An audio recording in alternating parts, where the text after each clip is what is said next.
હીરાભાઈ જોટવાના સમર્થનમાં મોરબીમાં આહિર સમાજે કલેક્ટરને આપ્યું આવેદનપત્ર। હીરાભાઈને ખોટી રીતે ફસાવી આહિર સમાજનું રાજકીય નેતૃત્વ ખતમ કરવાનું ષડયંત્ર હોવાનો આરોપ। કોંગ્રેસના નેતા અને આહિર સમાજના અગ્રણી અને ભામાસા હીરાભાઈ જોટવાનીની ધરપકડ કરવામાં આવી છે। ત્યારે આ ધરપકડના વિરોધમાં આજે આહિર સેના મોરબી જિલ્લા તથા આહિર સમાજ મોરબી દ્વારા હીરાભાઈ જોટવાના સમર્થનમાં મોરબી જિલ્લા કલેક્ટર મારફતે મુખ્યમંત્રીને આવેદનપત્ર આપવામાં આવ્યું હતું। આહિર સમાજ અગ્રણી અને સર્વે સમાજને સાથે રાખી ચાલનાર દાનવીર અને ભામાસા હીરાભાઈ જોટવા વિરુદ્ધ તદ્દન ખોટી તેમજ પાયા વિહોણી ફરિયાદ દાખલ કરવામાં આવી હોવાનું આહિર સમાજના અગ્રણીઓ અને લોકોએ જણાવ્યું હતું। કોઈ રાજકીય કિન્નાખોરી રાખી સતત લોકોમાં હીરાભાઈના વધતા જતા પ્રભાવને જોઈ કોઈપણ યોગ્ય પુરાવા વિના સીધી સંડોવણી ન હોવા છતાં કોઈપણ ભોગે હીરાભાઈને ફસાવાનું ષડયંત્ર રચવામાં આવ્યું હોવાનો આરોપ લગાવ્યો હતો। હીરાભાઈને ખોટી રીતે ફસાવીને આહિર સમાજનું રાજકીય નેતૃત્વ ખતમ કરવા માટે ષડયંત્ર રચવામાં આવ્યું હોવાથી જે યોગ્ય નથી તેથી તટસ્થ તપાસ કરવા માંગ કરી હતી। આમ સ્વયંભૂ આહિર સમાજે તેમની સાથે ઊભો રહેવાનું નક્કી કર્યું છે। ત્યારે આહિર સેના મોરબી જિલ્લા તેમજ આહિર સમાજ મોરબી દ્વારા હીરાભાઈ જોટવાના સમર્થનમાં આવેદનપત્ર આપવામાં આવ્યું હતું। હું મહેન્દ્રભાઈ કચોટ, આહિર સેના ગુજરાત કોર કમિટી મેમ્બર।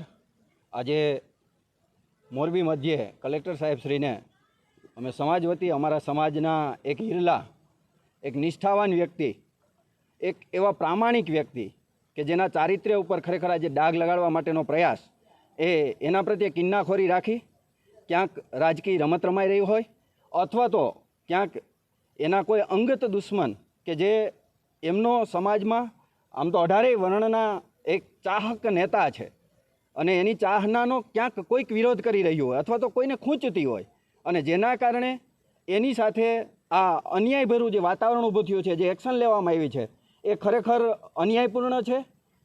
ભલે ભારતના બંધારણ, ભારતની ન્યાયિક વ્યવસ્થા ઉપર અમને પૂર્ણ વિશ્વાસ છે।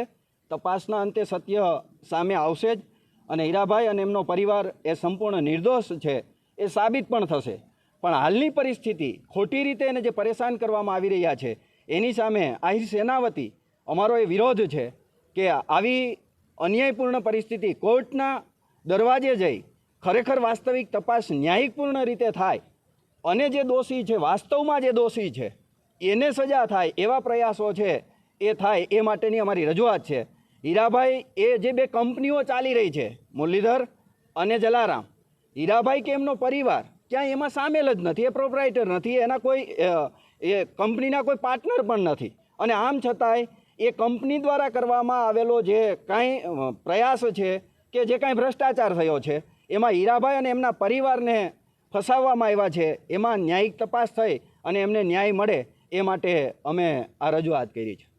રિપોર્ટ શ્રીકાંત પટેલ, સંબંધ ભારત ન્યૂઝ, મોરબી।